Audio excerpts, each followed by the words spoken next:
Hello, everyone. Good morning, good afternoon, good evening to our friend who's joining us from Uganda. We are here with the Center for Global Education and the Canadian Wildlife Federation to talk all about bats and into the bat cave. It's such a wonderful day learning and exploring and understanding this very important animal and its place in our ecosystems and the biodiversity that it brings to all of our countries.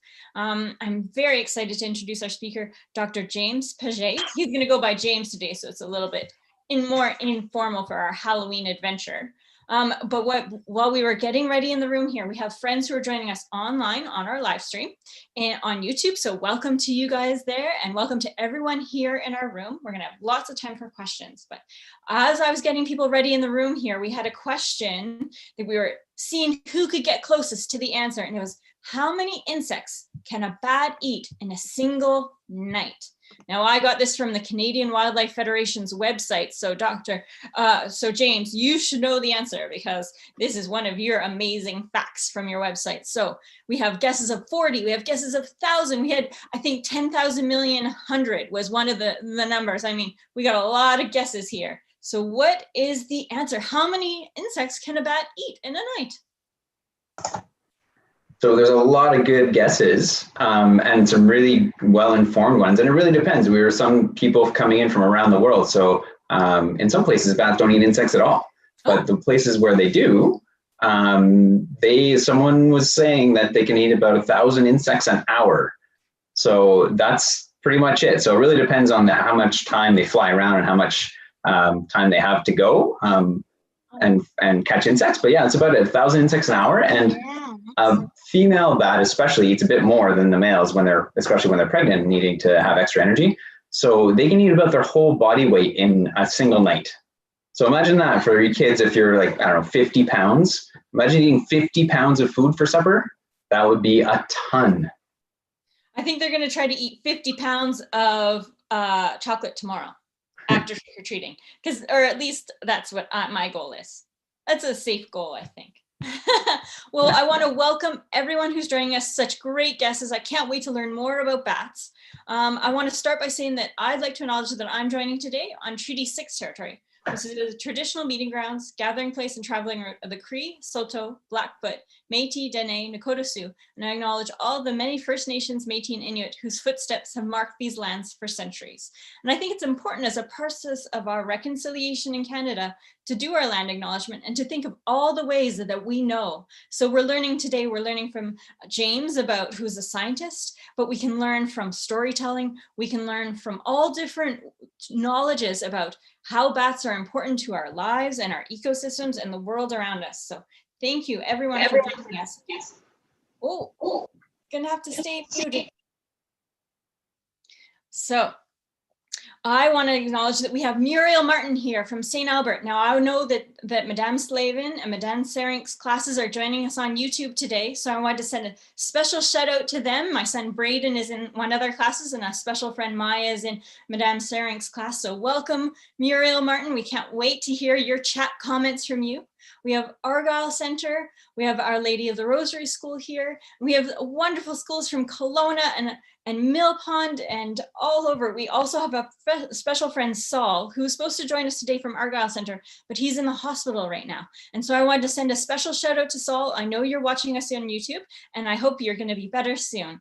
Now, James, before we throw over to you, I'd like to invite some of our schools to introduce themselves. I know that some of the students have prepared a little welcome. And so if you're one of those schools, I know that Kelowna often does, as well as Westboro. And I see Mrs. Taylor's class has joined. And so I'm wondering if you would like to introduce your school, can you come up to the front near the microphone or have your teacher do that? And then I'll welcome you to unmute. All right, I see in Toronto, you're ready to go. You're welcome to unmute. BVG, grade 4 Toronto. Go ahead. Hello, we are Bayview Glen here in Toronto, and we're very happy to be here. Wonderful, thank you so much, Bayview Glen. All right, is there another classroom who'd like to introduce themselves? Perhaps Madame Kieber's class, or Mary, sorry. I'm in the French mode. Miss Keeper. And you are right. We are French immersion. We're at Northville Elementary, grade 5 in Kelowna. Oh, Kelowna. Now, would our other Kelowna classroom like to introduce themselves? We can't have just the one half, and they have their hand raised there. I think they're ready to go here. Come up right to the front. I see you. Perfect. You just need to unmute and then we'll be able to hear you. We are grade 4 in Our Lady of the Savior, Mr. Ezra's class, French immersion. I don't know what to say goodbye. Thank you so much. All right, the other Casoro class, your turn. I'm going to ask you to unmute so you know I'm talking to you here. I think, oh, well, it looks as though your student has gone and sat back down, but no worries. There's lots of, now Mill Pond, Massachusetts, do you have someone who would like to introduce your classroom? Wonderful. Over to you, Mill Pond. Hi, my name's Ananya. We are Mill Pond. We're in the USA, and we are all super duper excited to be in this meeting and learn more about bats. So it's a big hello from Mill Pond. Wonderful. Thanks so much for joining us today. All right, now we have a friend, Jordan, who's from Uganda. Would you like to say hello, Jordan, and tell us where you are? Hello, my name is Jordan, and I live in Uganda. Awesome. Thank you so much for joining us, Jordan. Now, if you haven't introduced yourself or your school hasn't introduced yourself, why don't you go into the chat and say, hello, my name is, and where you're joining from. And then throughout today, we'll have a chance to say hello and acknowledge your school and where you're from. And we're so excited to join us. Now, James, over to you. There's all these excited students to be here. There's 56 in this classroom, and Madame Slavin is online with Braden. I see them leaving comments on our YouTube channel. We're so excited to have them all. James, over to you to tell us all about bats today. Awesome. Thanks so much. Yeah, there's a lot of excitement here going on. This is great. And what a great time of year to be talking about bats, right? So I've got a presentation that I'm going to show with mostly just pictures, and I'll talk about them as we go. And so you should be able to see me. Oh, I need to be allowed to share screen. Well, of course. That would help. Silliness. Let me get that going for you. No problem. And here you are. Perfect. And I'll do this.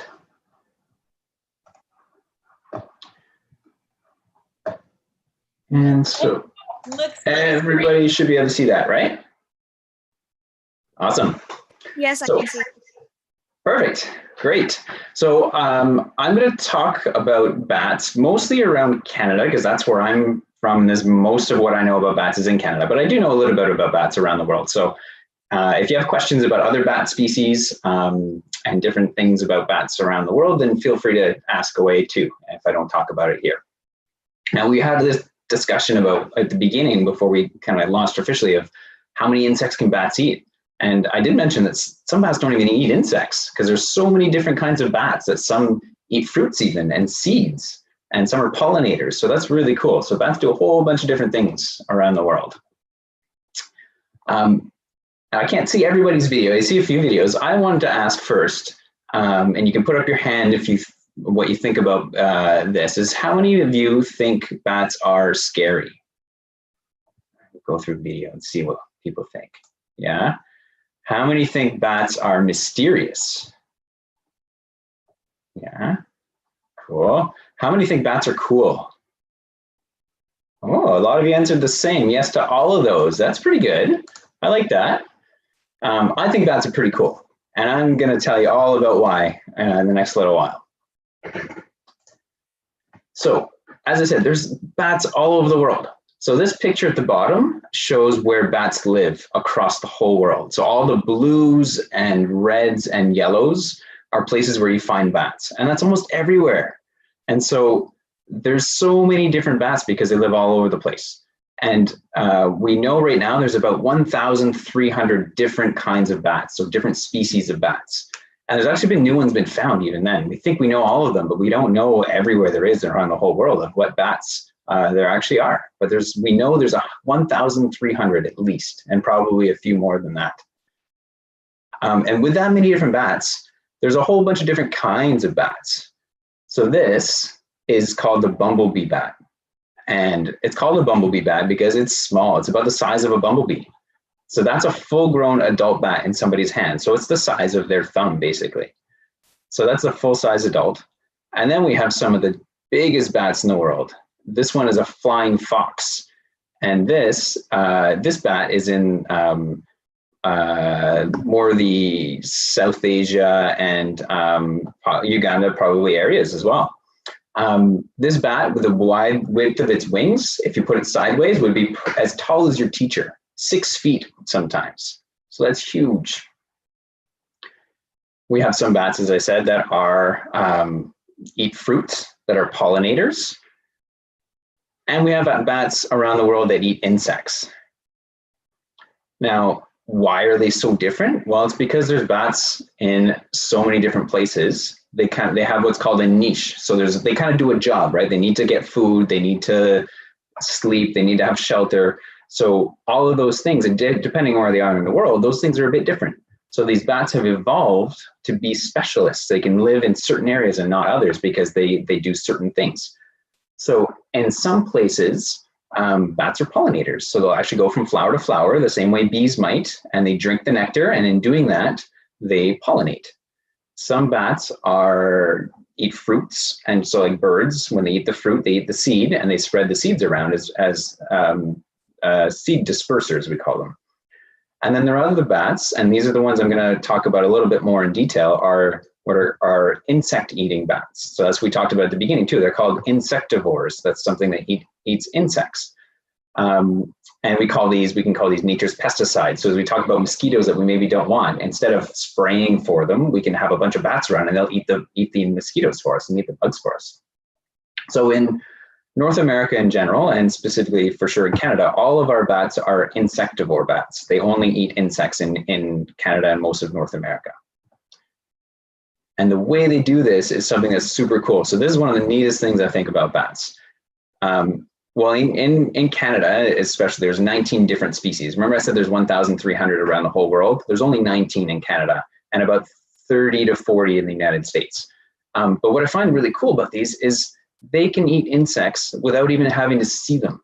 So they use something called echolocation. So they send out a sound, the sound bounces off an insect, and it comes back to them. And they can fly around at night and hear through this sound that we can't hear as people, to hear where the insects are. And then they can find them in like full flight in the dark. And that's why if we see bats at night and they're flying kind of all over the place, really kind of crazy, that's because they're flying from one insect to another, because the insects are trying to get out of the way. So the bats are actually veering back and forth to eat all these insects. And if you're going to eat 1,000 insects an hour, you got to get pretty good at it. So they got to be flying all over really fast to get all those insects. Another cool thing is some insects, so they co-evolved. So some insects actually re-emit a sound that tricks the bats and makes the bat think that the insect is somewhere else when it's not actually. So the insect is able to get out of the way. So that's a neat way that it's called co-evolved. So the insects can do something to avoid what the bats are trying to do to eat them.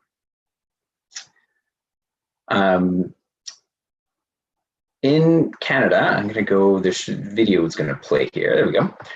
In Canada, most of the bats will roost in trees or barns, in cavities. These are the bats that we have. In other areas, they roost in like trees during the daytime. And Canadian bats and North American bats are flying around at night.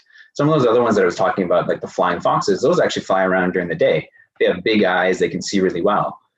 And so our bats in North America will stay in trees or in bat boxes during the daytime, and they come out at night to hunt and find their insects.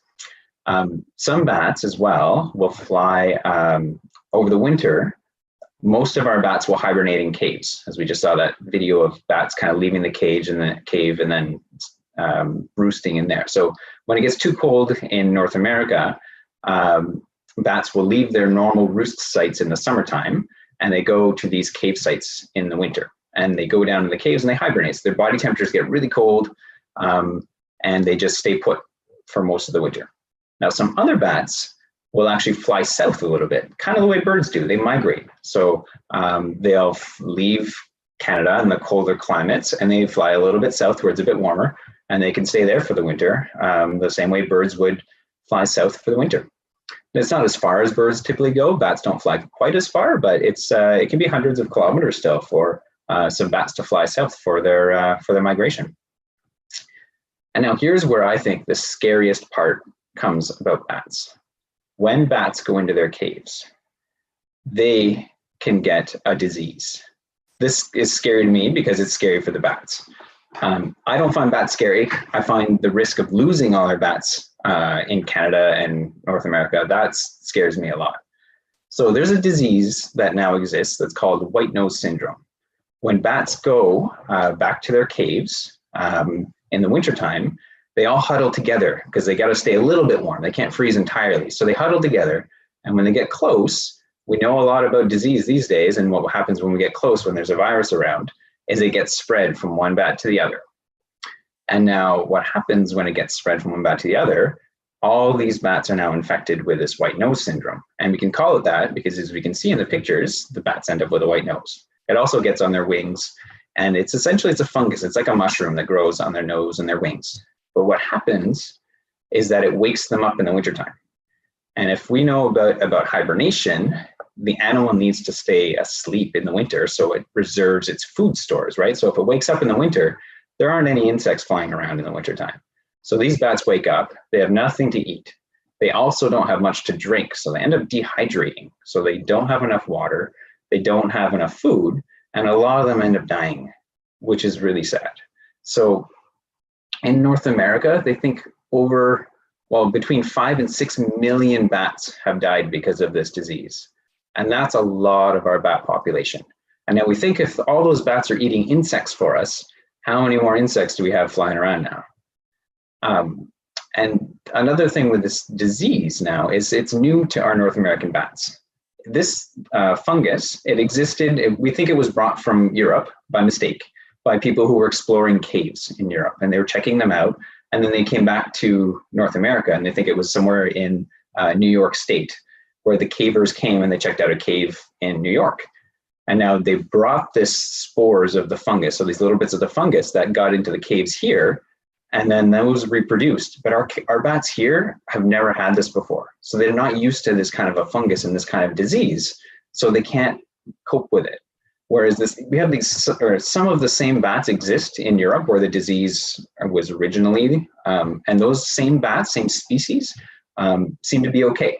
They can manage with it, and it's this kind of, as I talked about, co-evolution thing. So these bats in Europe probably had this disease thousands of years ago, and maybe it caused the bats' populations to go really low, but the ones that survived could handle it, and they've reproduced, and now all the bats that are around that disease in Europe are okay. Whereas in Canada and the United States, they're just not used to it. And so they don't have an immunity to be able to handle this.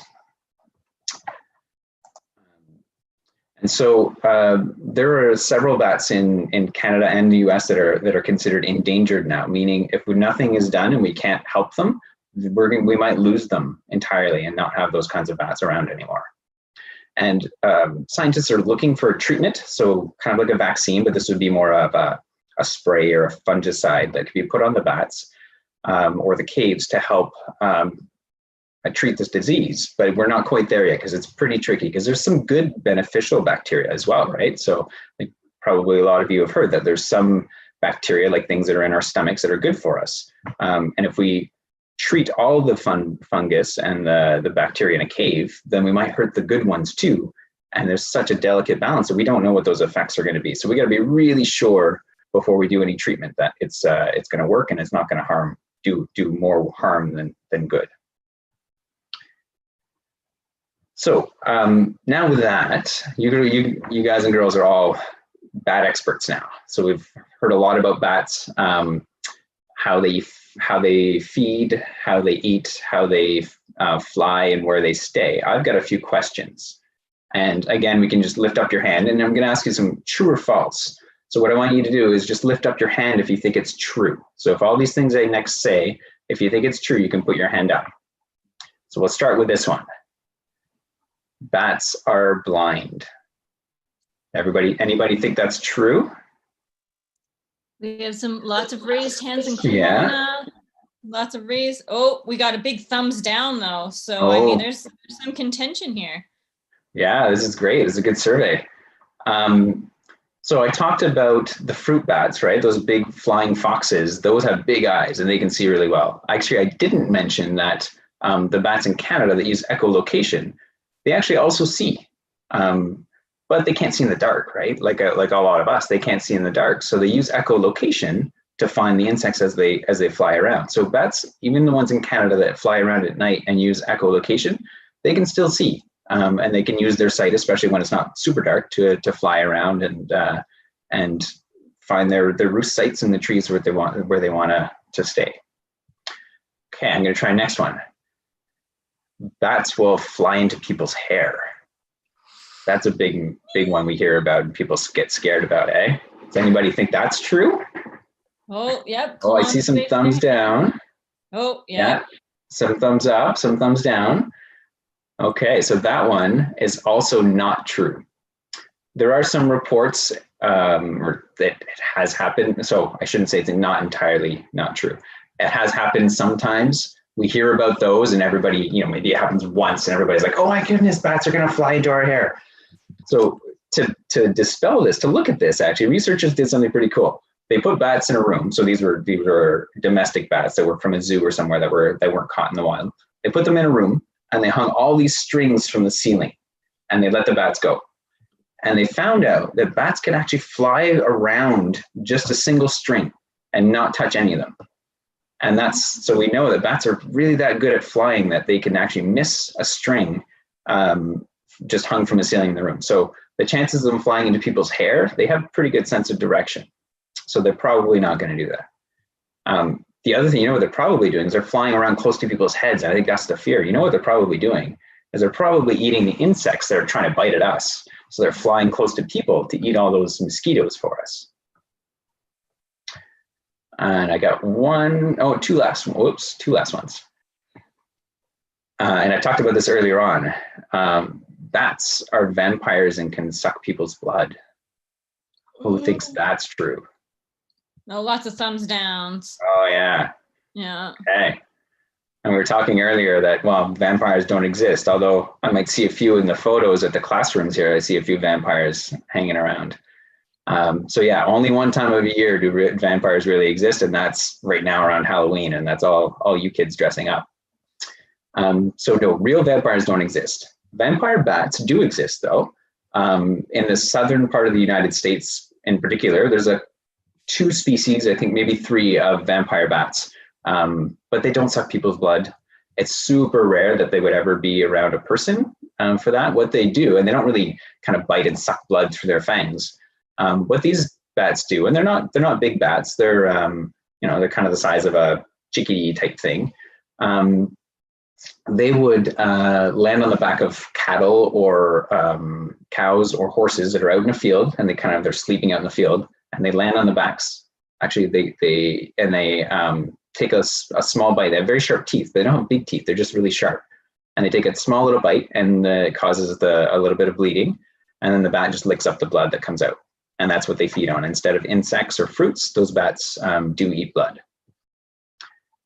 Okay, now last question, and this one might be a bit of a trick question. I don't know. Bats carry a whole bunch of bad diseases. Who thinks that's true?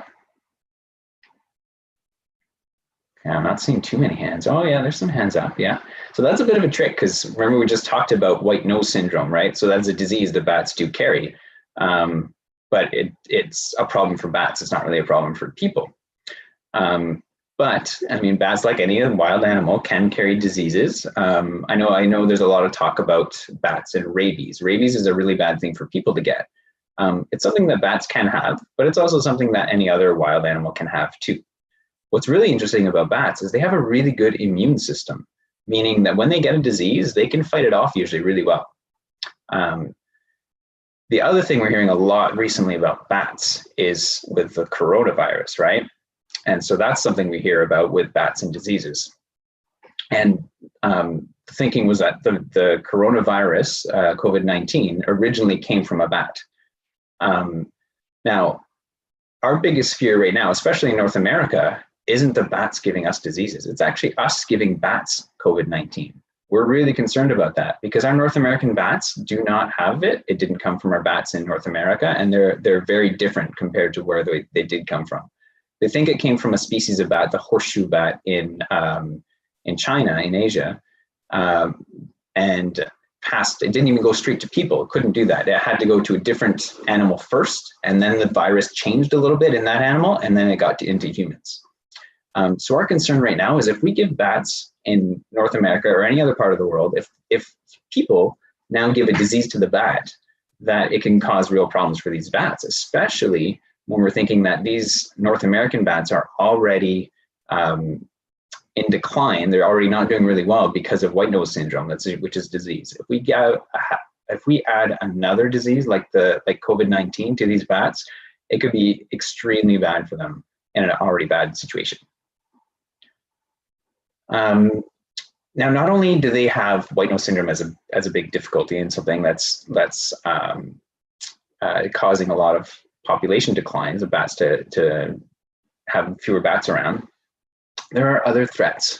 So around pretty much globally, agriculture or the use of pesticides can be a problem for a lot of insects, right? So if we think especially the bats that eat insects, if we're spraying pesticides on fields and that, then there's less food for the bats that are around.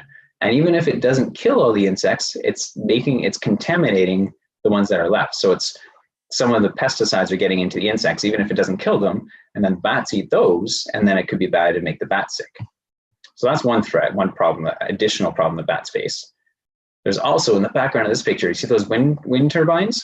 So bats fly from one place to another. If they get near a wind turbine, it can be really bad. We think that these wind farms can be bad for birds, for sure.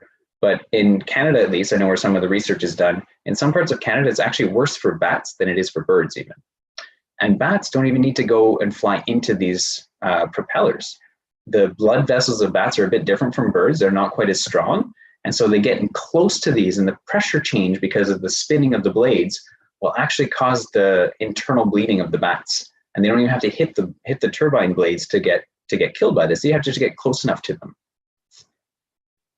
Another problem, it can be habitat loss or changes through cities getting bigger and farming or forestry that takes away natural habitat. And then another one that's within our cities can be, or cities or any other places where people live actually, can be exclusion. So this is what happens when some bats are in people's barns or attics. It's rare that they're really in like the living space or of a home. But when they're in people's attics and people want to remove them, then they can take the bats and have them put out of the house. And the way to do this is they set up a little cloth or a pipe that lets the bats leave, but they can't get back in. Now, if this is done at a bad time of year when the bats are stuck in, like, we don't want to just seal them up, close the holes, because some people might do that not thinking, and that closes them in the house for one thing. And the bats either die or they find their way into somewhere else in the house, and that's a problem for everybody. But the other way is this one-way door, so bats can leave, but they can't get back in. But if that's done in like early summer through till pretty much the end of summer, then there's little pups. The mothers have their pups in the house, and sometimes they'll leave to eat the insects and then come back and feed their pups. Well, if the mothers leave and can't get back in, then we have all the baby bats that are not going to survive in the house on their own. So we really need to make sure if any exclusion is done, so any removal of bats this way, that it's done in the right time of year. So that would be like, especially in North America, and it would be any time before May, basically, or any time after October. So that'd be when bats are able to fly and hang out around outside, and the pups would be able to be flying as well. So we had a project recently, a couple years ago, where this kind of happened. So there's an exclusion done. So the bats were removed from this church here. in the right time of year. It was all done well, and the bats left, and it was good for the summer. And then come wintertime, the bats used this church as a hibernation site. Now this is rare. Usually bats, like I said, will go to caves to hibernate. Well, this church building, and there's only in Canada one species of bat that would do this, is the big brown bat, that sometimes hibernates in buildings. So these bats thought, we're going to come back to our church for the winter. They got back to the church and all of the exits or entries were closed up. And so they basically hung out on the side of this church and were freezing, and kind of turned into batsicles. So we went and had with the fire department there in the town, and we took these bats off the outside of the church and we brought them to a wildlife rehabilitation center. So we had 42 bats that we took off and brought them, and they brought them, this wildlife rehab center took them in and actually put them in fridges, not super freezing fridges, but kept them a bit cool, so as if they were hibernating. And then sometimes we'd wake them up as well, and they'd give these bats a little bit to eat. So here they were feeding one of them. This is a big brown bat in Canada. Pretty cute. They're eating little worms. Now this isn't something they normally would eat. These are mealworms, but this is what rehabilitation centers would do to feed their bats. And so when they were at the end of the winter, they closed off a hallway in this section, in this rehab center, and let the bats fly around to retrain them, kind of thing, how to fly around. And when they thought they were strong enough to fly, we brought them back to beside the church, and we put up a bat box, and we released the little bats into the bat box to give them a new place to live. So that was great. They went up into the bat box, and what we've been doing since, we've been checking it and monitoring to see if the bats are still in there. Amazing.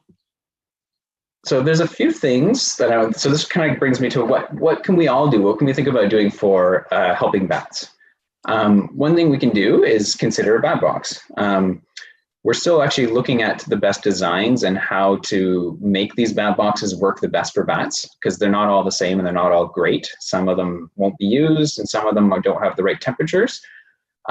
So this is why we're asking anybody with a bat box, and this might be something that a school might want to do, is, and we have plans on how to build some of these on our website at helpthebats.ca, is we can build a bat box and put it up at the school or at our house, and then monitor it. And we have a guide on that same website on how to monitor your bat box, how to check it, and how to do a count to see how many bats are in it and coming out, and then where to let us know about that using what's called the iNaturalist platform. So that's a website that people can use to record wildlife observations, and specifically for this project for bats. We're also, if for anybody that's interested, we're launching a Canada-wide project to monitor the internal temperatures of these bat boxes. So this is going to be a research project that we're going to publish data on and figure out what the temperature is inside a bunch of these bat boxes. So we're going to install temperature digital thermometers, essentially, that will record temperature throughout the day, and then we'll get that information and figure out what those conditions are. So if anybody's interested, that's a great next step we can all do to help inform bats and make bat boxes work the best. That was actually one of our questions on the YouTube, is from Blake, and he was wondering how cold is too cold for bats? Yeah, well, it depends on the time of year, right? So in the summertime, bats like it really hot, actually. So they want it almost 40 degrees. So 28 to 38 degrees Celsius. I don't know what that is in Fahrenheit, sorry.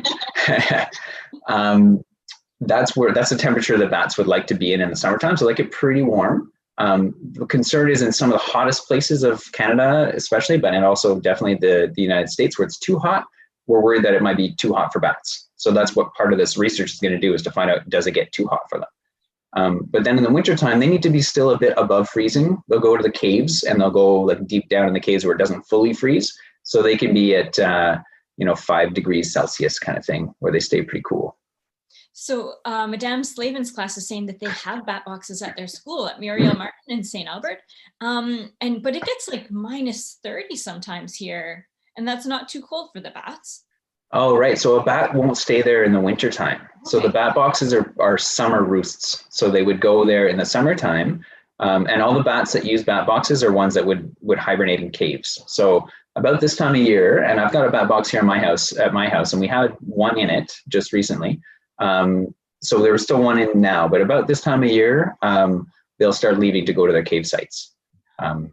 Except maybe in more of the southern areas of like the United States where it's warmer all year round, they could potentially stay in a bat box for longer. Amazing.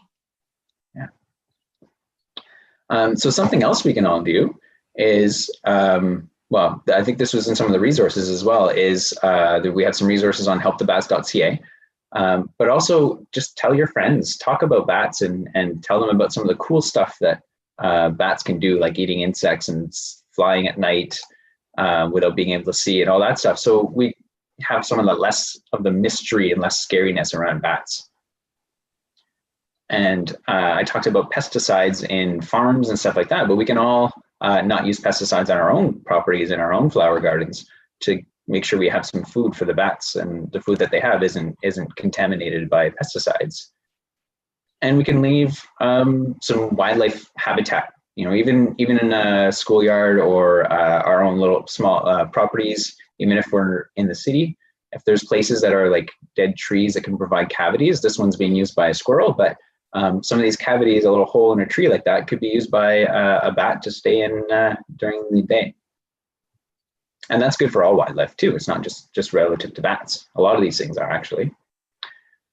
And so I want to just leave with one last thought, and I think I mentioned this at the beginning, is to me, bats aren't scary, but the thought of not having any bats around or losing some species of bats and not having them anymore, that to me is pretty scary. Definitely.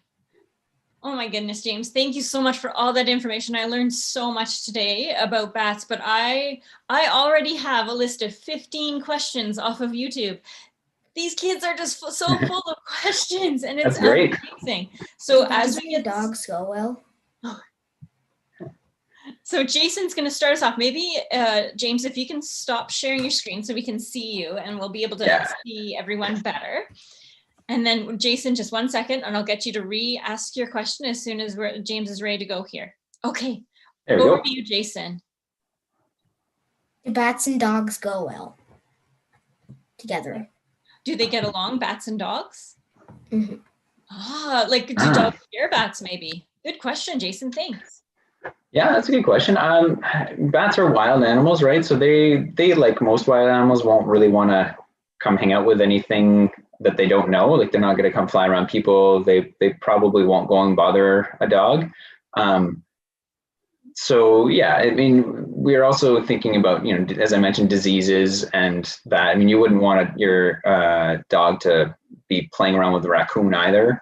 The kind of the same idea goes with bats. Is it's better to keep wild animals away from our domestic ones because we don't want them interacting too much for health reasons. Awesome. Okay, and we're gonna, our school in Kelowna has had their hand up for quite a long time. So we're gonna go to Casoro, grade 4-5 is school in Kelowna. I see that your hand is raised. If you want to unmute, oh, yep, you're getting the camera over to you, perfect. Oh no, we can't hear you. Maybe type it in the chat and we'll get it to him. All right, so I see that Siddhartha at Mill Pond, he has his hand raised as well. So over to you. I have a question. So like why do bats hang upside down? That's a great question. Mm-hmm. And there's a good reason for that. And actually bats are designed, or have evolved, so they've grown over millions of years to be able to do that, right? Because if we were to hang upside down for a while, we'd get pretty dizzy. But bats can do that. And the reason is because for them, it's much easier to fly if they're upside down when they take, my hand's disappearing. There we go. If they take off, they can just take off and fly away. So for them, it's kind of like an easy way to leave a space, especially if there's a threat or a danger, then they can just fly away pretty easily. So if they're already upside down, it lets them just take off and fly out really quick. Oh, that's so cool. So our friends from Kelowna, their mic isn't working, but their question was, like we hear a lot about rabies and bats. So what's that relationship, but also how does rabies affect bats? Yeah, so I remember I mentioned that bats have a really good immune system. So they can actually handle rabies a little bit and not be as sick as some other animals. So some bats can have rabies, just the same way some, foxes or raccoons could have rabies. So yeah, they can be carriers the same way any wildlife animal could be. But the risk of rabies getting to people is still pretty low. It's happened very rarely. The problem is that rabies is really dangerous for people, and we have to treat it right away. So that's the concern. So if there's ever an interaction with a bat, or someone thinks they've been bitten by a bat, it's definitely good to get checked out. Oh my goodness, so many questions from Prescott and Parkland Village students and Madame Slavin's class at Miriam Martin. Brielle wants to know, I mean, you've chased bats around for a job and you've followed them around to see what their behaviors are in them, but she's wondering how many bats do you think you've seen in your life? Wow, that's a good question. Last summer we actually did a tracking study. So we actually went to a house that had about 105 bats in its attic. And then we did, there was a lot. And they didn't even know it right off. So bats, bats aren't actually like mice where they don't chew wires and they don't cause damage to the house the same way mice might. They just go in and they're pretty quiet. They come out at night into the outside. So yeah, that was 105 just in one place. But when I do some monitoring, some bat boxes can hold, 20 or 30 bats. I mean, they could hold 300, but usually there's 20 or 30 in one of them. So yeah, it's probably a few hundred bats that I've seen. Wow. So Arav wants to know, what are baby bats called? How many baby bats do moms have? And then how long do bats live? That's a triple goer, but they're all kind of related. So I thought I'd pump them up. Those are great questions. It sounds like you kind of know a bunch about bats already. So a baby bat is called a pup. And most bats will only have one pup per year. So they're not like mice, they don't reproduce really quickly. Some bats have two, different species. So yeah, not a lot of pups every year. And a bat can live pretty long, actually. They can live 30 years, a single bat. So they can get pretty old. That's really old. Cats and dogs don't live that long. It's a good lifespan. All right, Arushi at Mill Pond, you have just asked a great question in the chat. Would you like to unmute and ask James directly? Arushi from Mill Pond. Sure. I was wondering, what are some of a bat's predators? What would eat it? Thanks. Oh, that's a good question. Yeah, you're all pointing out the things I didn't mention in this. That's great. So bats. So there's a few predators of bats. Owls potentially at night. Other things can get into a bat roost during the day and predate on bats, so attack the bats in the daytime. So things like raccoons potentially that can climb, some of the nighttime predators like owls and sometimes hawks, but they usually hunt during the day, so not quite so much. Oh, we had a wonderful question here. And it's there's two actually, and they're related. So one is from Mill Pond and then one is from here in St. Albert. So one is, why do bats not have feathers like birds do? And then how does that impact their flying? How high can they fly and stuff like that? Oh, great. Yeah. So bats are mammals. I should have mentioned that right at the beginning. So unlike birds, birds have feathers because they're a bird. Mammals all have hair. Just like people are mammals. Bats are furry because they have hair. And they're the only mammal that flies. Only one in the whole world that flies. Now there's flying squirrels that people say, oh, it's a flying squirrel, but actually they can't propel themselves upward. Flying squirrels kind of glide from treetop to treetop. Bats can actually fly around for long periods of time. And they can fly pretty high. They can get up to, as I was talking about, wind turbines. So they can fly 100 feet up in the air, almost pretty much as high as birds can. That's amazing. All right. Now I know that our friends here in Sylvan Lake also have a question. I'm wondering if they'd like to unmute and ask their question. If not, I can certainly ask it for you. Liam, go ahead and hello. Yeah. What is a bat's favorite food? A bat's favorite food? It depends on where in the world we are, right? So some bats will eat fruits, some bats will eat nectar. The ones that are insectivores, I bet their favorite food are probably things that are juicy, right? So They will eat mosquitoes, a lot of them, but mosquitoes are pretty small. So I think if they could find something like a June bug that's flying around, that'd be a better snack for them, because then they'd be a bit more full all just with catching one. So I'm gonna ask our friends in Toronto. I see a hand really up high, but so as Toronto wants to unmute and come up, but we also have a question here is like, can you make the sound that a bat makes? I have. No, they'd want you to make it. I don't think I can. It sounds like, well, we can't hear it for real, but so we have a device that can actually make that sound audible. So bats have a call that's in the ultrasonic realm, so it's too high pitched for people to hear. So we can't really hear it. Although we can hear a little bit sometimes when they screech and talk, but when they're doing their echolocation, we can't hear that at all. Okay. But their echolocation kind of sounds like clicks and chirps a little bit. Awesome. All right, Toronto, over to you. You're right in front and ready. How fast can bats fly?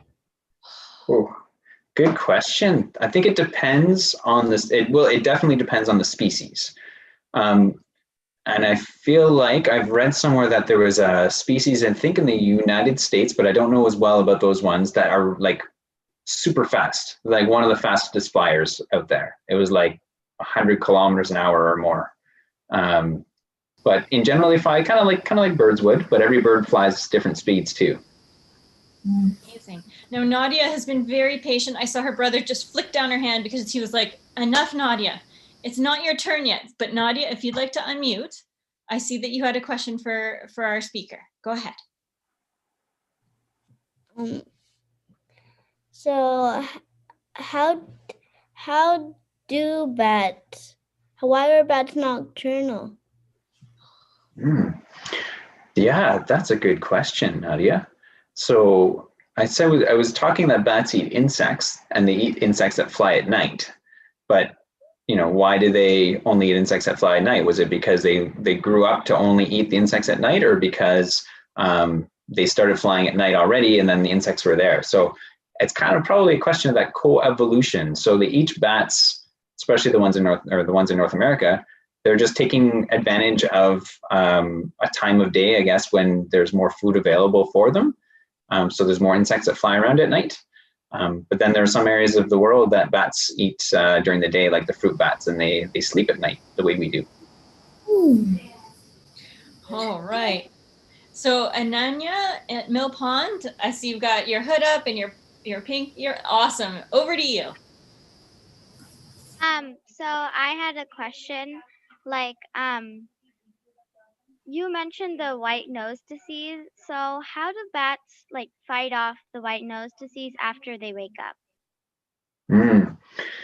Yeah, it depends on the bat. So some species of bats, like the big brown bats, are a different kind of bat that get it, but it doesn't hurt them as much. I think just because they're a bigger bat, they can handle being woken up a little bit during the winter, and they have a bit more fat reserves, so a bit more stores so they can get them through the winter.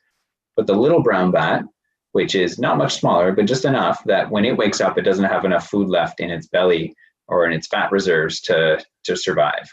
The ones that do, they grow, and during the summer, they kind of get healthier again and do okay during the summer. And then when it's wintertime again, if they still have the disease, it might not be good for them again for the next winter. So many amazing questions coming in. I am just so proud of all of you guys of how well you're listening and sharing and being patient to ask your questions. Chris at Mill Pond, he has been so patient. I've seen your hand up forever. So over to you, Chris. So can scientists in like North America bring bats from Europe that can fight the white nose symptom and breed them with the bats in North America so the bats can fight off the symptoms? That's great. We're going to have to hire you on as a researcher. That's a good idea. We could. There's a bit of a tricky thing when we bring new species into a country because we don't know what they're going to do here. Maybe they'll start eating other insects that our native bats would be eating, and then they take that place. So it's always a tricky balance when we try and basically try and play around with nature and do introducing new things. It happens sometimes. So, but the other thing could be done is looking at the genetics. So like some parts of those bats to bring that and figure out what might help for sure. Wonderful. I see Toronto has another question. They've come up nice and they're ready right at the front. Over to you, Toronto. How high can bats fly? How high again? Yeah. So bats, like birds, can fly as high as buildings. I was talking about the wind turbines that bats can fly into or get close to, and those things, when you see some, if you've seen any of them, they can be 100 feet high. So they can fly pretty high. And Scarlett in Madame Slavin's class has another question about sort of behavior, and she's wondering if bats can swim. Some bats can swim, and I didn't know this until recently. That it's pretty cute. If you search for a video of a bat swimming, it kind of looks like it's flying on the top of the water, and yeah, it actually can swim. Amazing. What would that be for? Is that to get insects that are living near the water? It could be, or it could just be survival if they happen to land in the water and they need to get out. I don't know if they intentionally do that. Bats do drink water, right? So normally they'll fly like along the top of the water, just grab a sip and then keep going. So maybe it's also a different way to drink. It's possible. Yeah. Okay, Jordan, our friend joining us from Uganda, he had a question. He's been very patient in waiting. So go ahead, Jordan. What do fox bats eat? What do bats eat? No, fox bats. Oh, the flying foxes. Yeah, those ones are, I don't know as much about those to be honest, but those are usually fruit bats. So they'll eat different kinds of fruits like berries and fruits from trees. And they'll fly around during the day to do that. Amazing. Oh, there's a good question here. What's your favorite type of bat? Oh, geez, that's a tough one. It's probably going to have to be the little brown bat, just because it's one of the most endangered ones in Canada. It was the most common one up until just 4 years ago, and it was everywhere. And now there's only it's hard to even find one. So I think that's got to be it. Oh, awesome. Okay, our friend Hannah here, who is Spencer's sister, I think, is in an amazing costume, and she's been so patient. So over to you, Hannah. Twister. Oh. Sorry. So like, why are people so scared of bats? Yeah, I don't know, because I'm not. But I understand they're a bit mysterious, right? They fly around at night and we can't really see them well. It's rare to actually see a bat, right, for real, up close. But that's why I like to show the little video of the bat eating, because that's one of the ones that people might be scared of, that fly around at night and swoop around. But when you see them like that, they're actually pretty cute. I love bats. Me too. We have one friend who's asking us, why do bats have such funny ears? That's partly to do with their echolocation. So the sound that bounces off of things, they have to be able to hear that well. And if you look at different images of bats, you can go online and find some different bat species. Some have really big ears, really funny looking huge ears that look like they can't even hold them up. They're so big. Other ones have smaller ears, and it really depends on their specialty. And some have really interesting noses that help guide the sound to their ears even. So they all have a little bit different ways that they just grew up and evolved to be. Okay. Awesome. So that was from Kezia. So one of our friends is wondering, why can't people echolocate? You know what? I heard a documentary recently that some people can, in a way. Some people that are blind have learned the same way bats do. They make clicking sounds, and they can actually hear the different densities of when the sound hits something, and actually redraw almost what's around them. We're not as good at it as bats, because bats have done this for thousands and millions of years. So they've gotten better and better over the years, and that's what they're designed to do. But some people actually have learned in a small way to do that as well. Amazing. It would take a lot of practice. Yes. All right. Madame Kieber's class has been very patient as well. Did they have a question they'd like to ask? maybe I'll come back. I'll let you guys talk about it and come back to you after this next question. So our friend who is CEG has been very patient as well. And I see she's sitting there maybe beside her grown up. So CEG, yeah, that's you. Oh, if one. Can bats visit likes anything? Sorry, I didn't quite hear that. Can bats hold anything with their feet? Oh, yeah. So when they roost upside down, they're holding with their bottom feet usually, and they can grab really well onto structures and onto the ground. But the other cool thing about bats is their wing is actually, and I actually have a Halloween bat skeleton. I'll show you. Cool. If you can see it in front of me. Their wing, this is actually their fingers. So this is their front arm here. And this is like their thumb at the top. The wing is their fingers that make the wing. So unlike birds where their whole arm is their wing, bats have like really long fingers and their wing kind of stretches along all that. So they can actually catch insects with their thumb a little bit when they're flying and they scoop them into their mouth. But they also hold grip on with their feet on the bottom when they're hanging upside down. That's so fantastic. Thank you so much for that question. I would not have known that.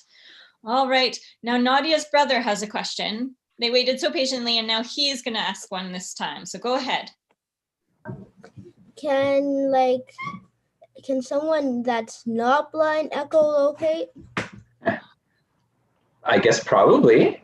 Like I said, it would take a lot of practice, I think, right? And so someone would have to like practice at it for a lot. And people who are blind are trying to use extra senses or need to use extra senses to get around. So they're probably practicing just all the time without realizing it even.